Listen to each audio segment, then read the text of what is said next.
And we have kids that are watching the internet, and they want to be masterminds. And then you wonder, why do we lose all these kids? They go over there, they're young, they're impressionable. They go over, they want to join ISIS. We're losing a lot of people because of the internet. And we have to do something. We have to go see Bill Gates and a lot of different people that really understand what's happening. We have to talk to them, maybe in certain areas, closing that internet up in some way. Somebody will say, oh, freedom of speech, freedom of speech. These are foolish people. We have a lot of foolish people. We have a lot of foolish people. We've got to maybe do something with the internet because they are recruiting by the thousands. We have been fighting alongside al-Qaeda, fighting alongside ISIS. ISIS is now emboldened in 2 countries. But here's the anomaly. We're with ISIS in Syria. We're on the same side of the war. Look, ISIS got started through funding from our friends and allies, because as people will tell you in the region, if you want somebody who will fight to the death against Hezbollah, you don't put out a recruiting poster and say, you know, sign up for us, we're going to make a better world. You go after zealots, and you go after these religious fundamentalists. That's who fights Hezbollah. And for you to lose that war was pretty significant. And I don't know if you perceive it as a loss, but it certainly was a shift of perception by the rest of the world. Did you perceive that as less than stellar? It certainly wasn't a victory. I think I think basically the war was not won because we lacked a strategy, and the strategy is a very simple one. We faced about 5,000 Hezbollah, which are really Iranian forward infantry with missiles. When you, in a war, in order to win, you take overwhelming force with firepower and mobility. You move very quickly at the enemy's weakest point. That's basically how you win wars. And in our case, we went with almost the same number of troops, again, right into their gun sights. Not smart. We should have come from the behind, if you will, with 10 times the force. So, not smart. We should have come from the behind, if you will, with 10 times the force. So, Alright guys, so I'm about to go out and run some errands here in my city of Miami. But I'm going to do it wearing my good old Donald Trump, finally someone with balls t-shirt. Now, I have 2 comments on my deep respect for human life, okay? Number 1, I'm opposed to our wasting our military in the Middle East on behalf of Zionist Israel. Thank you. Okay. All right, well, let me just tell you that Israel is a very, very important ally of the United States, and we are going to protect them 100%. 100%. They've been our most reliable. It's our true friend over there, and we're going to protect Israel 100%. Still betrayed by our government and for the cover-up, and the Israeli government for covering it up. Before Israeli commandos shot 9 peace activists to death aboard the Mavi Marmara, 34 American military men were killed by Israeli jet fighter planes. It happened in 1967 during the Six-Day War, and it became an event these men and women would live with for the rest of their lives. It's not anger, it's sadness, great sadness that not only a close ally deliberately attacked this ship, but that the United States kind of sat by and allowed it to happen. Prepared to abandon ship. We couldn't even open the hatch up because they were shooting at us so bad. There was no place to go. They shot the life rafts. If we had to go into the water, there would have probably been no survivors. Jim Smith was aboard the Liberty when it was bombed for over 2 hours by the Israeli Air Force. The Israelis claimed it was a mistaken identity, and the United States government bought that explanation. I'm saying a mistaken identity does not allow you sufficient time to shoot all the antennas, to shoot the 4 gun tubs that we had, and to strafe the bridge. If it's a mistaken identity, then you don't know what you're looking at. As the years drag on, the anniversary never gets any easier. There's nothing, medicine, booze, nothing takes it away. It's just something you have to live with. The tale of the USS Liberty became a story of courage and betrayal, a gaping wound eating away at the survivors. As another year passes by without a congressional investigation, the survivors wonder if justice will ever come their way, hoping with uncertainty that one day Israel will face harsh penalties for killing American citizens in an event many claim was a cover-up. And 51% of those polled agreed that Muslims in America should have the choice of being governed according to Sharia. You know what Sharia is? 51%. It's going to get worse and worse. You're going to have more World Trade Centers. It's going to get worse and worse, folks. We can be politically correct and we can be stupid, but it's going to get worse and worse. I remember getting a call from the fire department commander telling me that they were not sure they were going to be able to contain the fire. And I said, you know, we've had such terrible loss of life. Maybe the smartest thing to do is pull it. And they made that decision to pull, and then we watched the building collapse.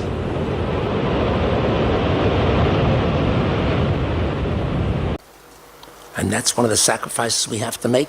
I said, let's make it, and let's get on with it. And so, next thing you know, we've got the designs of the building. And the first design meeting was in April of 2000. And construction began shortly thereafter in 2002. What we need to stand up and say is not only did they attack the USS Liberty, they did 9/11.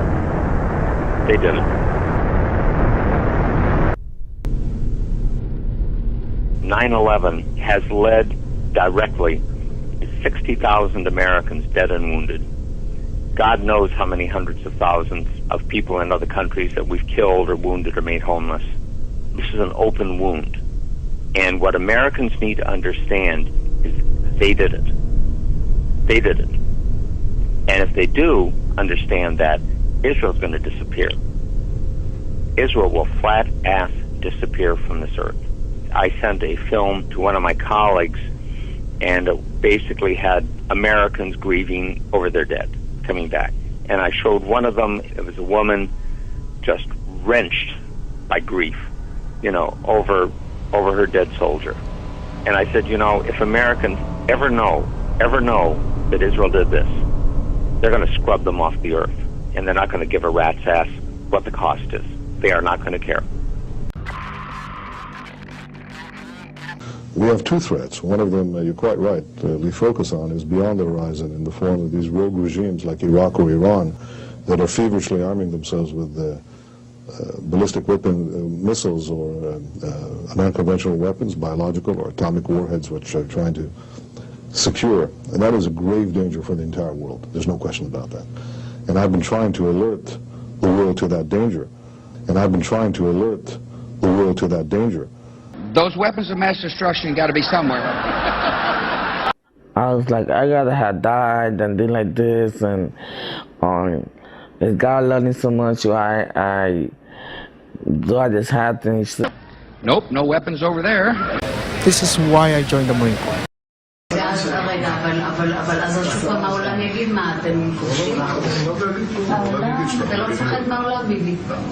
במיוחד היום עם אמריקה, אני יודע מה זה אמריקה. אמריקה זה דבר שאפשר להזיז אותו בקלות, להזיז לכיוון הנכון. הם אומרים שהם בעדינו, אבל כאילו... לא יחמיאו לנו. אז שאם אנחנו עושים איזה משהו, אז הם... יש שם אז נניח שהם אומרים משהו. אז אמרו, 80% מהאמריקאים תומכים בה. זה אבסורד. The deal doesn't even require Iran to dismantle its military nuclear capability. Yes, it places limits on its military nuclear program for only a certain number of years. But when those restrictions expire, Iran will have an industrial-sized military nuclear capability ready to go and with zero provision for delay, no matter how bad Iran's behavior is. Terrible, terrible situation that we are all placed in, and especially Israel.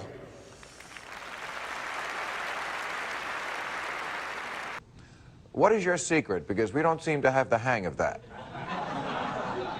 The secret is that we have America.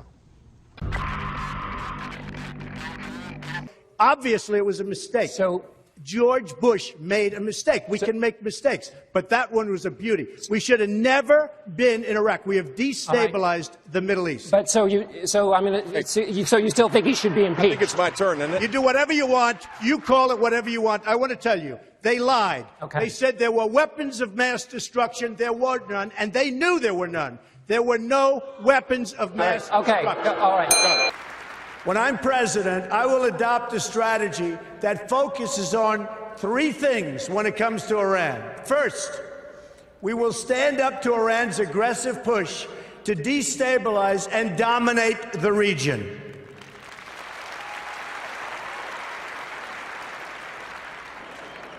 Iran is a problem in Iraq, a problem in Syria, a problem in Lebanon, a problem in Yemen, and will be a very, very major problem for Saudi Arabia. The Israelis and the Saudis would love to see our money and our young men and women being killed to fight their enemies in Iran. Right. When you look at the bottom line, who this benefits if it leads to military action against Iran, it only benefits the Israelis and Saudi Arabia. And there's a precedent for it.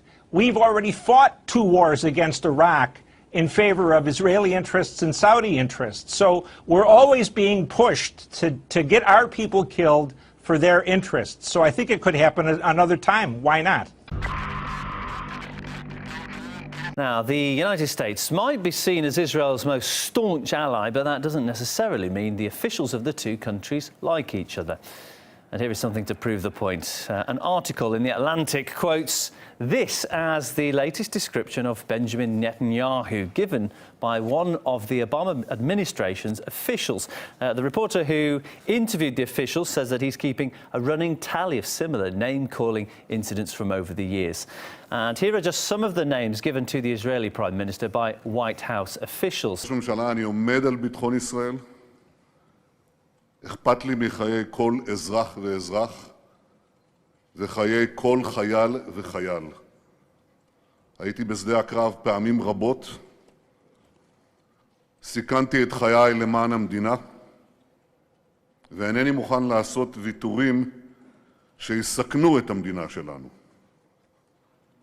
וצריך להבין, האינטרסים העליונים שלנו, וראשם הביטחון ואחדות ירושלים, אינם עומדים בראש מעייניהם של אותם גורמים אנונימיים שתוקפים אותנו ואותי אישית. הברית האסטרטגית והברית הערכית בין המדינות נמשכת ותימשך. My name is Donald Trump, and I'm a big fan of Israel. And frankly, a strong prime minister is a strong Israel. And you truly have a great prime minister. In Benjamin Netanyahu, there's nobody like him. He's a winner. He's highly respected. He's highly thought of by all. And people really do have great, great respect for what's happened in Israel. So vote for Benjamin. Terrific guy, terrific leader, great for Israel. A lot of people say an agreement can't be made, which is okay. I mean, sometimes agreements can't be made, not good. But, you know, you have both sides, really, but you have one side in particular growing up and learning that these are the worst people, these people are the worst people, et cetera, et cetera. It is a very, very tough agreement to make because the other side has been trained from the time they're children to hate Jewish people. But I will give it one hell of a shot, that I can tell you. Well, I think, first of all, the fact that after many years of it coming down, I remember when we started doing the surveys in the 60s, approximately 30% of the American people were infected with serious anti-Semitism. In Europe, it's a lot worse. We did a similar survey in Russia in 1999, and the overall, same questions, and it came out to 44% of the Russian population, at least 99. We haven't done one since. You know, as compared to what is today 15% Wow. are infected. Now, what's right now at the top of the agenda for you from within the JCPA? There are two issues at the top of our agenda at the very moment. One is the unbelievably important immigration debate in this country, to make sure that immigrants from around the world, particularly those from south of our border, have a chance here. We're a global advocacy organization, and we advocate on behalf of Jewish interests and interests of the general community. And we do this at the local level, and we do this worldwide. We have over a 100-year history, and immigration has actually been on our agenda for much of that time. Not only our Muslim communities, but African communities, Asian communities, Hispanic communities, and the wave still continues. It's not going to stop, nor should we want it to stop. As a matter of fact, it's one of the things I think we can be most proud of. So there's a second thing in that black box, an unrelenting stream of immigration, non-stop. Folks like me who were Caucasian of European descent, for the first time in 2017, will be in an absolute minority in the United States of America. Absolute minority. Fewer than 50% of the people in America, from then and on, will be white European stock. That's not a bad thing. That's a source of our strength. You know, I used to say early on when I was a kid, I'd say, when I was a young senator, I'd say, if I were a Jew, I'd be a Zionist. I am a Zionist. You don't have to be a Jew to be a Zionist. The power of AIPAC and the lobby here, they own the Congress, will lead to our support for whatever the Israelis do, I think. And in an odd way, Lou, it doesn't matter.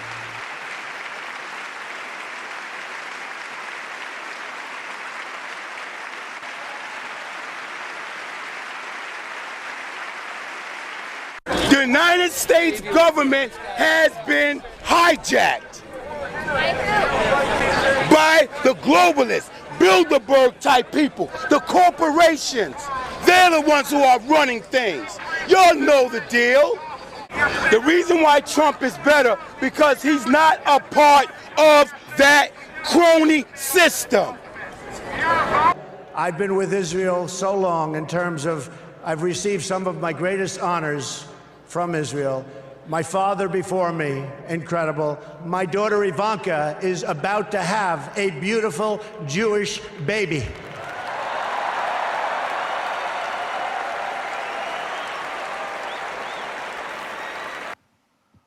All of Donald Trump's children are either married to or dating Jews.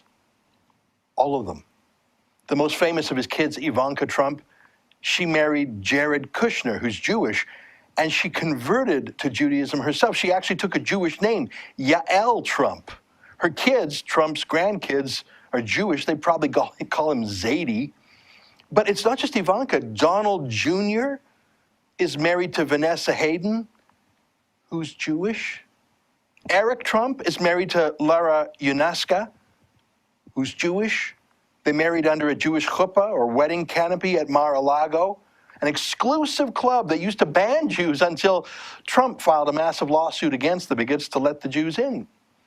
And then there's Tiffany Trump, Donald Trump's other daughter by Marla Maples. She's not married yet, but she's dating a Jewish man named Ross Mechanic. Trump has one more kid with Melania. His name is Barron. He's just 10. So it's not yet 5 kids out of 5 who were with Jews, but I wouldn't bet against Barron dating a Jew, would you? That's in Trump's personal life. His company, the Trump Organization, pretty Jewy. Executive Vice President, Michael Cohen. Other Executive Vice President, Jason Greenblatt. Chief Financial Officer, Alan Weisselberg. There's a token Gentile as Chief Operating Officer. Pretty much the Shabbos goy who goes into the office by himself on Yom Kippur. Here's Donald Trump as a parade marshal at the Salute to Israel March in New York in 2004, a dozen years ago. He's been pro-Israel and pro-Jewish long before this campaign. And his campaign? Jewish. Stephen Miller, the firebrand speechwriter and spin doctor who also gives the warm-up speeches at the crowd for Trump's rallies? Jewish. I saw this, Michael Aboud, communications coordinator. Sounds Muslim, right? No, Sephardi Jew. Steve Mnuchin, finance chair, Jewish, of course. So everywhere Trump goes, he's pretty much outnumbered by Jews. His own family, his staff, his circle of friends. I wonder if he ever feels like he needs a break from us.